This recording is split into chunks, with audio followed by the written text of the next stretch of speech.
안녕하십니까. 잠실라이스 중개사입니다. 오늘은 중개사 시험에 대해서 얘기해 보겠습니다. 누구나 가능한 공인중개사 4개월 합격하기, 여기에 대해서 한번 얘기를 해 보겠습니다. 저는 20년 30일에 중개사 시험을 봤습니다. 그때는 이제 부동산에 관심은 컸지만 중개사 시험을 준비하리라고는 생각지도 못했습니다. 왜냐하면은 시험이란 벽이 너무 크게 느껴졌고 주변에 너무 많은 중개사분들이 개업을 하고 있어서 거기에 발을 디딜 자신이 없었습니다. 그러다가 인생 2막도 준비할 겸 한번 도전해 보겠다는 강한 의욕이 발동하여 7월에 시작을 하게 되었으며 기대와는 달리 덜컥 합격하게 되었습니다. 그러고 보니 지금 7월 1일 그때도 이때 시작했습니다. 결론부터 얘기하면은 1차 과목 학개론, 민법은 기본서로, 2차 과목 중개사법, 공법, 공시법, 세법은 요약집으로, 그리고 기출문제를 병행해서 7회독 정도 반복했습니다. 촉박한 시간으로 다른 책이나 자료는 볼 엄두도 내지 못했습니다. 이렇게 해서 평균 70.5점으로 합격했습니다. 거의 4개월 만에 합격한 셈입니다. 작은 노력에 커다란 행운이 작용했다고 확신합니다. 공부의 시작과 공부 방법을 소개하겠습니다. 그때는 10월 말이 시험일이라 사실 막막했습니다. 1차나 붙어보자는 생각으로 가볍게 시작했습니다. 시중에서 가장 잘 나간다고 소문이 난 책을 골랐습니다. 강의도 듣고 싶었었는데 최소한 인강이라도 듣고 싶었었는데 강의의 특성이 처음부터 끝까지 쭉 들어야 하기에 시간이 촉박한 저는 엄두가 나지 않았습니다. 그냥 반복해서 읽으며 안되면 암기를 하자는 각오를 했습니다. 부동산학개론은 기본서를 정독을 했습니다. 부동산 시장론과 부동산 투자론이 어렵게 느껴졌습니다. 계산 문제는 조금만 생각하면 풀어지는 문제라 반드시 풀겠다는 각오로 대했던 게 주요했던 것 같습니다.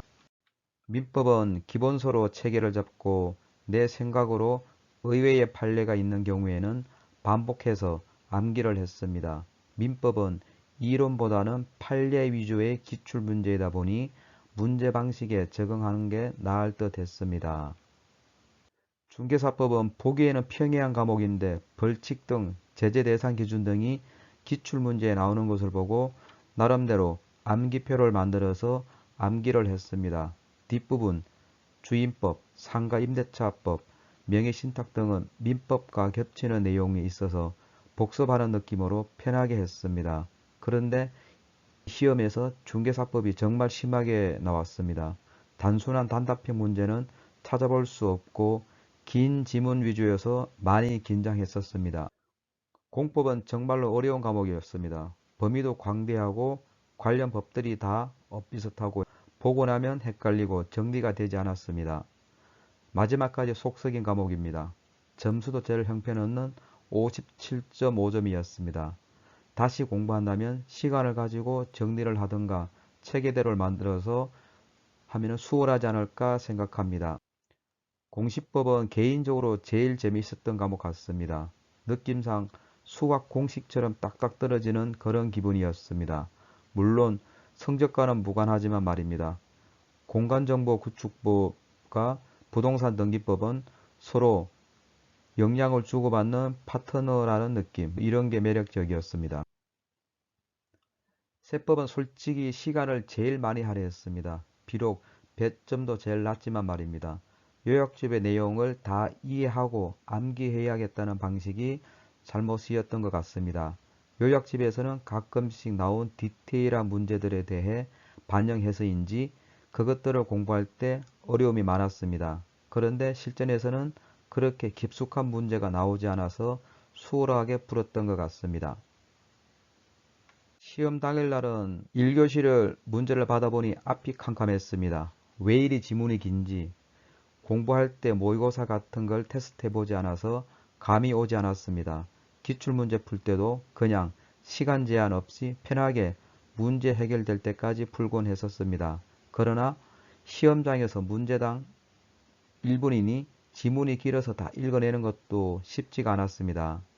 집중을 하기 위해서 연필로 줄을 가면서 읽어나갔습니다. 그리고 지문 중에 답이 확실하다고 확신이 들면 과감히 뒤의 지문은 건너뛰었습니다.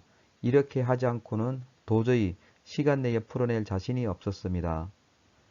1교시는 합격하지 않을까 하는 확신이 들었습니다. 근데 2차는 좀 불안했습니다. 옆자리는 1차만 보고 가방 싸들고 퇴실하는 사람도 있었습니다. 싸온 도시락을 먹으면서 전열을 가다듬고 최선을 다하자고 마음먹었습니다. 2교시는 공법이 어려우니 중개사법 빨리 풀고 공법에 시간을 할애하려고 마음먹었습니다.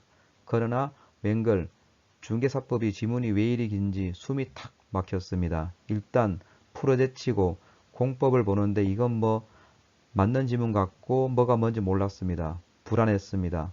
시험을 보고도 감을 잡고 없었습니다. 까락이려나 까락만 아니길 바랬습니다. 3교시 공시법과 세법은 공법에서 고전한 탓인지 무난하게 풀었던 것 같습니다. 넉 달 만에 합격 비법이라고 할까요? 뭐 딱히 비법이란 건 없는 것 같지만은 제 성적을 보면은 1차에서 학개론 75점, 민법 70점 해서 72.5, 2차는 중개사법이 75점, 공법이 57.5, 공시법이 75점 해서 2차는 평균이 69.17, 이렇게 해서 전체 평균 70점으로 합격하게 되었습니다. 그 당시에 합격할 수 있었던 가장 큰 비법은 바로 시간의 촉박함이 아니었나 생각합니다. 왜냐하면 제가 결코 시험 과목들에 대해서 완벽히 소화하고 깨뜨렸다고 볼 수 없기 때문입니다. 시간에 촉박하기에 인강도 꿈도 꾸지 못했습니다.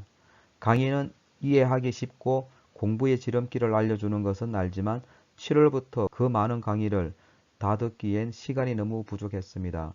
그래서 기본서나 요약집을 반복하고 마지막에는 기출문제로 반복하자고 계획을 세웠습니다. 이해독할 때까지는 개별 문장들은 이해를 했지만 전체적으로 맥이 잡히지 않아서 막막했습니다. 그래서 인강이나 다른 책이나 자료를 사볼까, 아니 실제로 공법은 몇 개 사기도 했습니다. 하지만 사놓고도 초심을 잃지 말자는 다짐으로 산책을 가감히 버렸습니다. 견물생심이라고 곁에 두면 볼 것 같아서 말입니다. 3, 4회독 되어가니 점점 내용이 유기적으로 연결이 되고 다른 과목과도 연결이 되는 느낌이 들었습니다. 그러면서 기출문제를 풀어보니 이건 또 딴 세상이었습니다. 내 방식으로 공부한 내용으로 문제를 풀어 헤쳐나가기에는 나의 무기가 너무나 빈약했습니다. 그래서 기본서나 요약집의 내용과 기출문제의 지문을 연관지어 기출문제에서 표현되어진 언어로 소화시키려고 했습니다. 왜냐하면 어차피 문제를 풀어야 하니 문제 위주로 코드를 맞춰야 했습니다. 그리고 국가시험인데 문제 유형을 그렇게 급격하게 변화시키지 않을 것이라고 생각했습니다. 그래서 어떻게 하든지 기출문제를 완벽하게 소화하자고 다짐을 하고 헤쳐나갔습니다. 그렇게 해서 제가 공부한 내용을 기출문제 지문으로 재정립할 수 있었습니다. 제 나름 생각이 기출문제를 다 풀어 헤치면 고득점은 못하더라도 합격은 하지 않을까 생각했습니다. 어차피 합격이 목표이지 고득점이 목표가 아니었으니까 말입니다. 이 보이는 사진이 중개사 자격증입니다.